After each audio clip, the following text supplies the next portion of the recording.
দেশটা হইলো চোরের দেশ এক নাম্বার।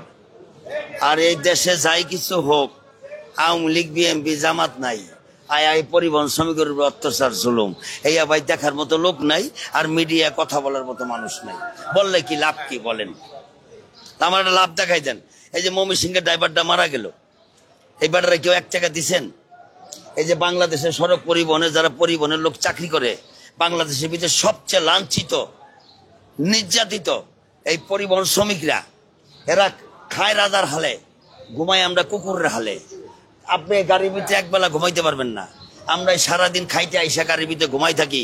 আপনারা আন্দোলন ডাকবেন, বিএনপি নাই, আওয়ামী লীগ নাই, জামাত নাই, ডাক্কাই অত্যাচার করবেন, গাড়ির উপরে মারবেন পেট্রোল বোমা, পুরাই দিবেন পরিবহনের শ্রমিক। আমরা ভালো না, আর নাহলে বাংলাদেশে কোনো কিছুই থাকতো না। আমরা ভালো না।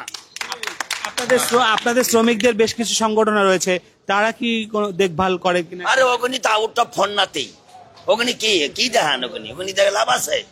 হ্যাঁ, আজকে যদি আমাদের সারা বাংলাদেশের শ্রমিক নেতারা এক থাকতো, শ্রমিক একতা থাকতো, শ্রমিকের প্রতি মহব্বত থাকতো, শ্রমিকের লেগা হাজার হাজার কোটি কোটি টাকা চাঁদা ওঠে, কারা খায় এটি? লাস্টে কি করে? একটা শ্রমিক যদি রাস্তায় দুর্ঘটনায় মরিয়া যায়, মালিকের গাড়ি নিয়ে যায়, ওই লাশটা রাস্তায় পড়ে থাকে, কুত্তায় হুঙ্গে, মাইনসের লাইটায়।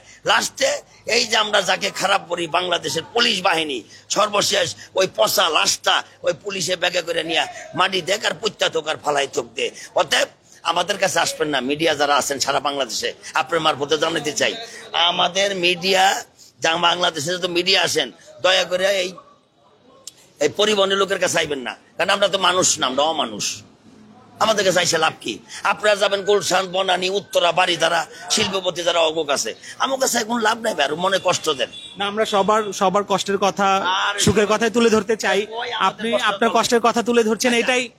না, আমি আপনার একটা প্রশ্ন করি। আপনি এই যে 7 দিন 8 দিন হয়ে গেছে ময়মনসিংহের লোকটা যে ড্রাইভারটা মারা গেছে, আপনি একটা নিউজ করছেন? করেন নাই। আপনি সংবাদটা তো গণমাধ্যমের মাধ্যমে পেয়েছেন। না, আমি গণমাধ্যমের মাধ্যমে পাইনি, আমরা আমার শ্রমিকের মায়ের মাধ্যমে পাইছি।